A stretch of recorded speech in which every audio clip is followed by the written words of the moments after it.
This is lesson 6.3. We will learn about matrices. So that's the plural. We just talk about one of these objects. It's called a matrix. So a matrix is an array of numbers. Simple as that, but we organize them in rows and columns. So I drew a matrix here. So here we just put 4 numbers, but we organize them in this way. We put these numbers in row 1, which I circled in red. Right, so this is row 2, 4, 7 is row 2. And then we have columns as well. So I circled column 2 in blue. So if you're familiar with Microsoft Excel, it sort of organizes numbers in a similar way. We have rows and columns. That's pretty much what we're doing here. And since this particular matrix has 2 rows and 2 columns, we like to keep note of that. We call it a 2 by 2 because the 2 rows, 2 columns. And I'll talk more about that shortly. First, let's just look at an example of a list of matrices here to familiarize ourselves with matrices. So I drew 4 matrices here. And notice matrices can come in all different sizes. So this matrix has 3 rows, 3 columns, so 3 by 3. This matrix has 4 rows, 4 columns, so it's a 4 by 4. This matrix has 4 rows, 1 column, 4 by 1. 4 rows, 2 columns, 4 by 2. And what this size that we've been talking about is sometimes called an order. So the order of a matrix is denoted or written as n by m, where n is just the number of rows, m is the column. So this is an order 4 by 1 matrix. This is an order 4 by 2 matrix. And the order is just essentially the size of the matrix or the dimensions of the matrix. Okay, so now that we are familiar with what matrices look like, let's learn about some properties of matrices. So here I just wrote a matrix here that we can play around with.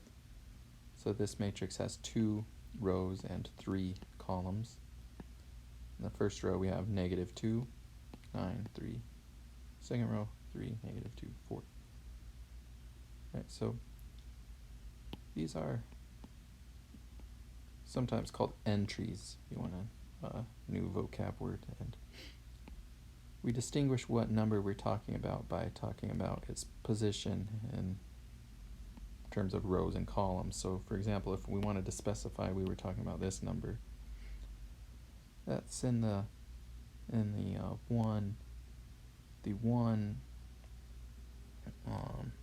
3 position because it's row 1, column 3. This guy here is in the 2 position because it's row 2, column 2. So just for your information, that's how we can sort of distinguish what number we are talking about in general.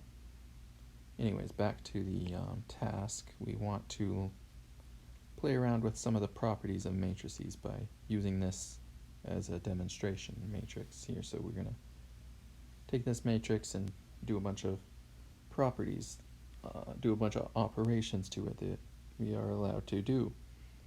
And the first one is that we can multiply any non-zero number through a row.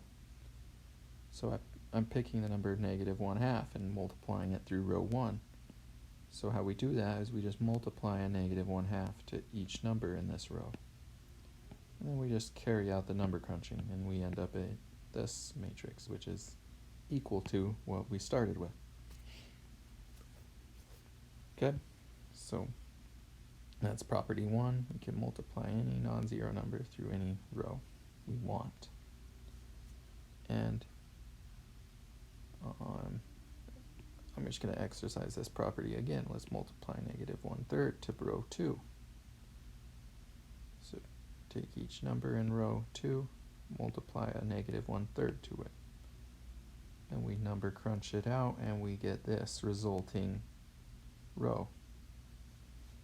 And we leave row 1 the same, since here we were just multiplying through row 2, so we sort of copy and paste row 1 there. Okay. Now the next property is a little more difficult. What we can do is add or subtract any two rows and write the result in place of the original row. So if that didn't make sense, let me demonstrate what I mean. So if we want to do row 1 plus row 2, we will write the result in place of where row 1 used to be. Or we take this number plus this number, we write the result here. This number plus this number, we write the result there. This number plus this number, and we write the result here. That is a property of matrices that we can do. And then we just simplify, so 1 minus 1, 0. Common denominator here is 6, and we number crunch. After doing all the number crunching, we end up here, this matrix. Let's just exercise this property again. We can multiply a -1 and get this row. Copy and paste row 1. We end up with this matrix. Okay. Last property, we can swap any two rows. So I can take this row and write it as row 1, this row, write that as row 2. So just do a switcheroo and we end up with this matrix. Okay, and then I'm going to do property 1 again. I'm going to choose the number -6/23, multiply that through row 2, and we finally end up at this matrix. And you may not know why I was using those particular numbers, but I will explain the reason why right now. So one application of matrices is they can be used to solve linear systems. So let's consider this linear system, -2x plus 9y equals 3, 3x minus 2y equals 4. This is actually equivalent to the following matrix, -2, 9, 3, 3, -2, 4. Do these look similar? Well, they should. See how these coefficients of x are the same numbers as this column 1. The coefficients of y are the same numbers in column 2. The right-hand side of the equation are the same numbers in column 3. So this system and this matrix can be interpreted as being equivalent. Now, this is the exact matrix we were playing with above, right? If I scroll up, see, we were just playing with this matrix and we ended up, so from the above work, we know that this matrix equals this matrix, right?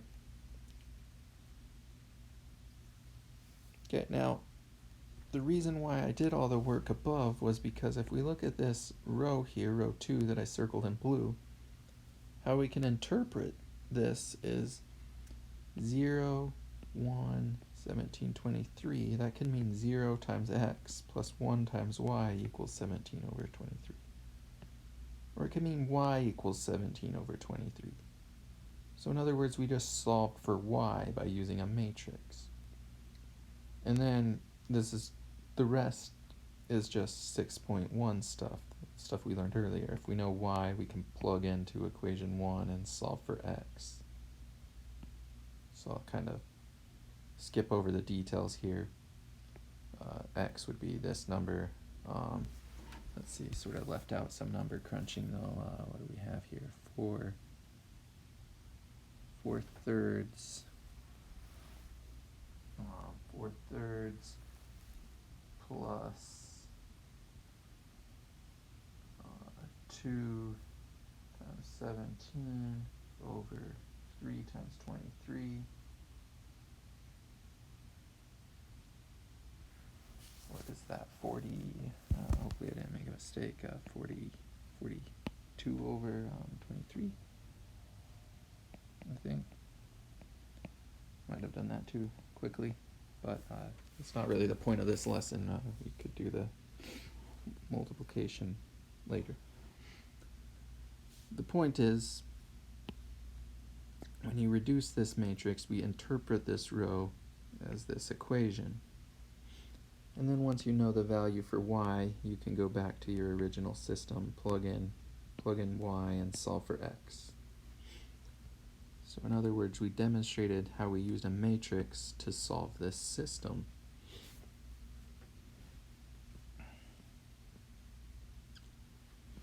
Okay, so the biggest systems we will see in this class are 3x3s. So in general, say we have this 3x3 system where A, B, C, D are just numbers. We could write the system as this matrix here, and then using the above properties, we try to write one of the rows as either a 1, 0, 0, and then some e is just any number. I just used an e. So we want at least a row to look like this. It's best if all three rows look like this, because then we can interpret this as z equals some number e. This means y equals some other number e. So these don't all have to be the same number e.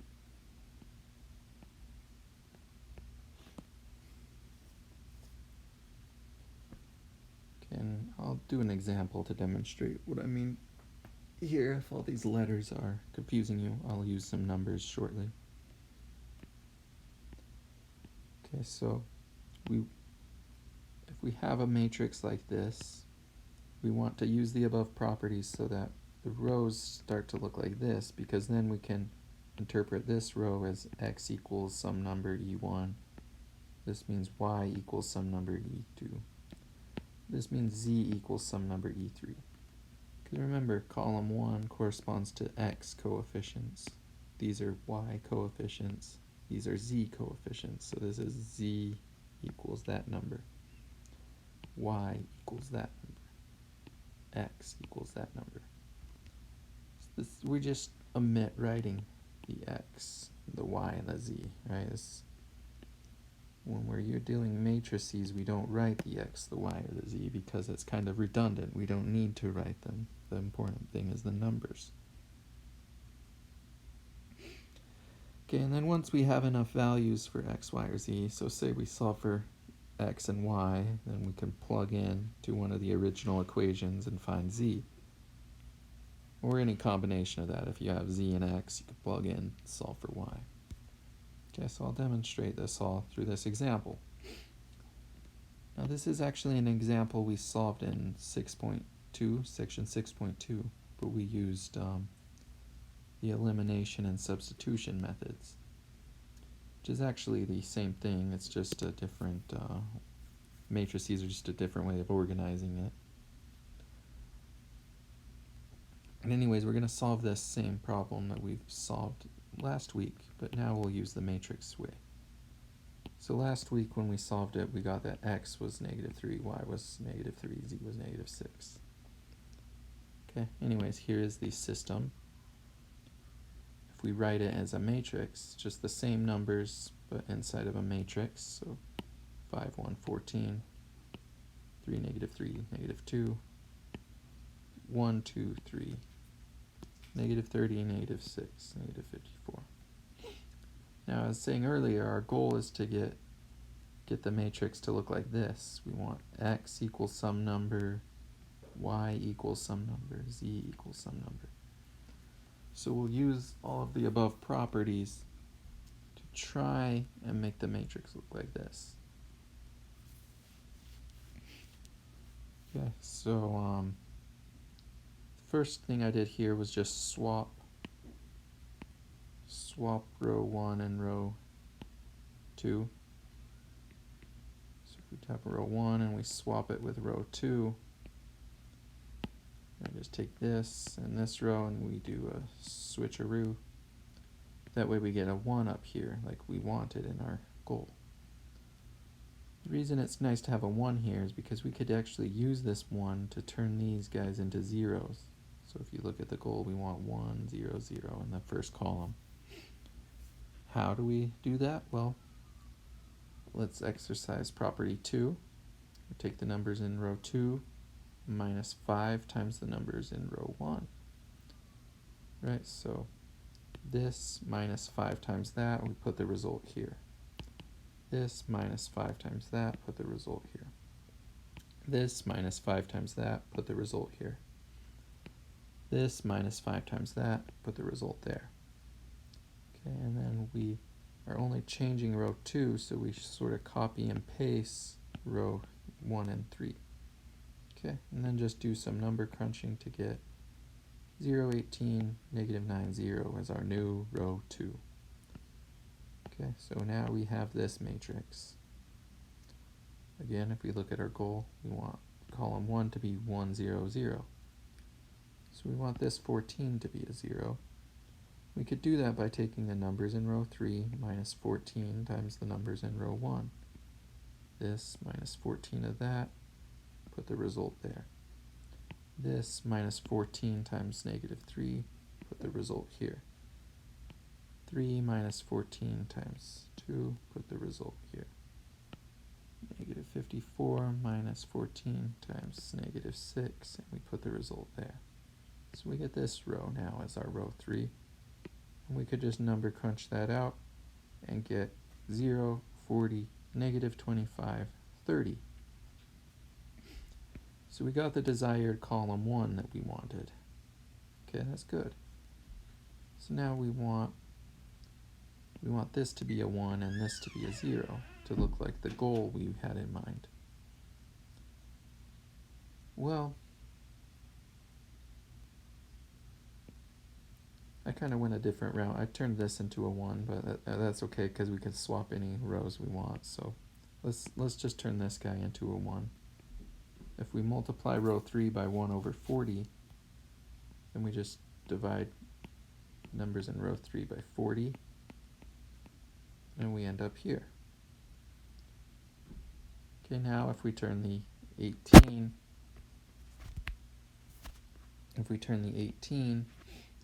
into a 1 by dividing the numbers in row 2 by 18, we end up here. Okay, so we have this matrix now. And now if we just do row 3 minus row 2, right, so this minus that, put the result here. This minus that, put the result here. This minus that, put the result there. This number minus that number, put the result there. Okay, now we're almost there.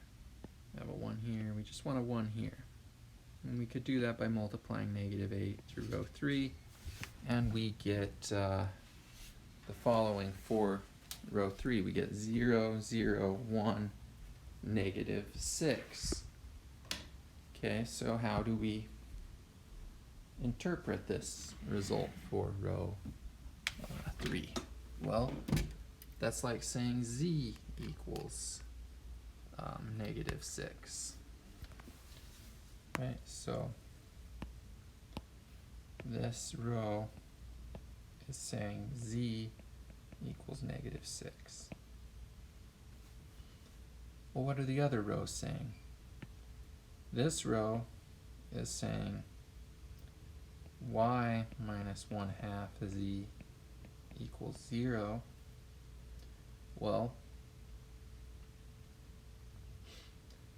if we just plug in now, we can do, we know z is negative 6, so we have y minus 1/2 times negative 6 equals 0. Y plus 3 equals 0. Y equals negative 3. Okay, so we know x, we know y. Now we just plug in to find, sorry, we know z, we know y. Now we can just plug in to find x. Let's look at this top equation.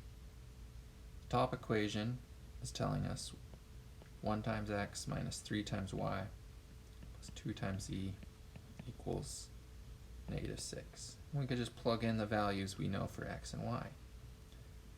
So x minus 3 and y equals negative 3 plus 2 times z, but z equals negative 6.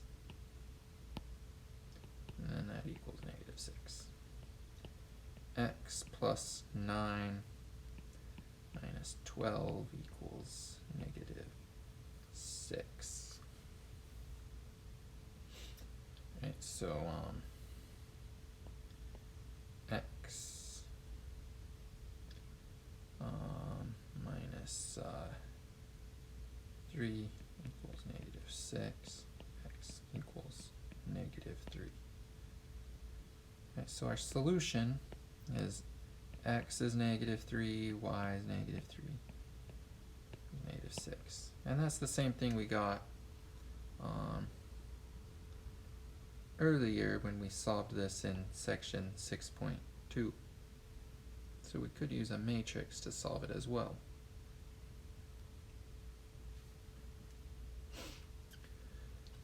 Right, now a matrix may seem a little more complicated to solve it, and in this particular case it was more work than using the 6.2 methods, but it's not always more work. It's sometimes easier, and it's definitely more easier for a computer to think like this, so that makes it a big advantage over the other methods. Anyways, that's sort of the general way of using a matrix to solve a system. So let me summarize. We started with this system here. We wrote it as a matrix. And our goal was to get here. We don't have to write the matrix exactly like that. That's too much work. What we did was we just got this bottom row. We got the z equals some number, right? So we played around with the matrix until we finally got z equals a number, right? We finally used the matrix properties enough to get this row, 0, 0, 1, negative 6, which means z equals negative 6. And then once you know that, you could just start plugging in and solving for y and x, right? So once you know z, we plugged into this equation and we found y. Once we knew y and z, we plugged into the top equation and we found x. Then we knew x, y, and we knew z. Okay, now recall in 6.2 we learned that systems can have a unique solution like this one, or there could be infinitely many solutions, or there can be no solution. So let me tell you what a matrix will look like in those cases. Well, we just saw the case where there's a unique solution. So if you're using a matrix to solve a system and there's a unique solution, it will look like this. You know, you'll get an answer for z, you'll get an answer for y, you'll get an answer for x. So we just saw what happens with a unique solution case. When a system has no solution,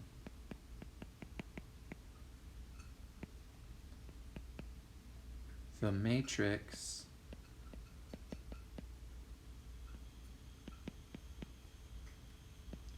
will eventually have a row like this. You'll have 0, 0, 0, and then some number, right? So you'll have a row like this, which is like saying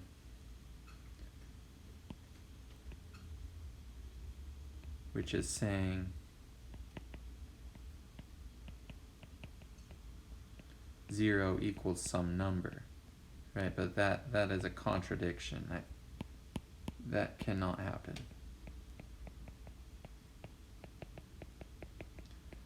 So if there's a system with no solution, you will get a row in that matrix that is nonsense. You'll get 0 times x plus 0 times y plus 0 times z equals some number, right?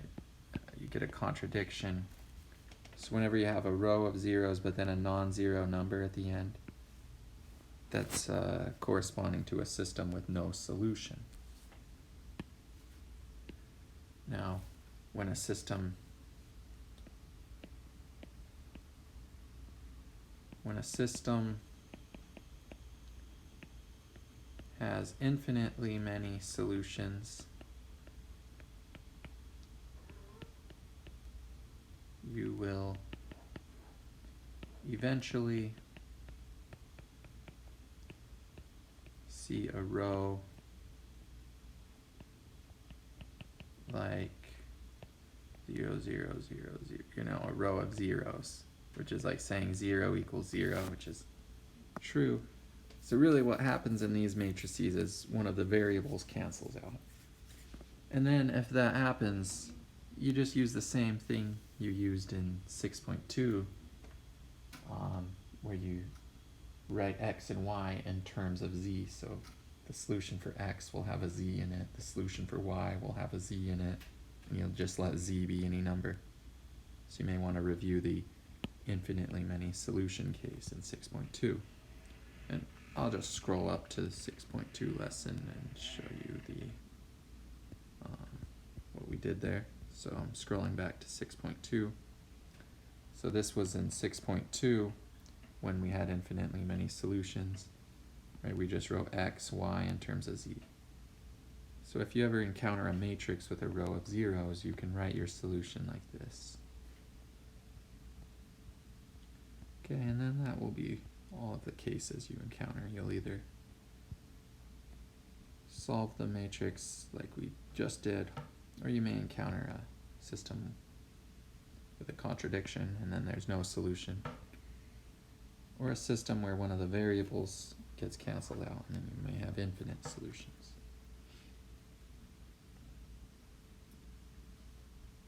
Okay, and with that we will end today's lesson on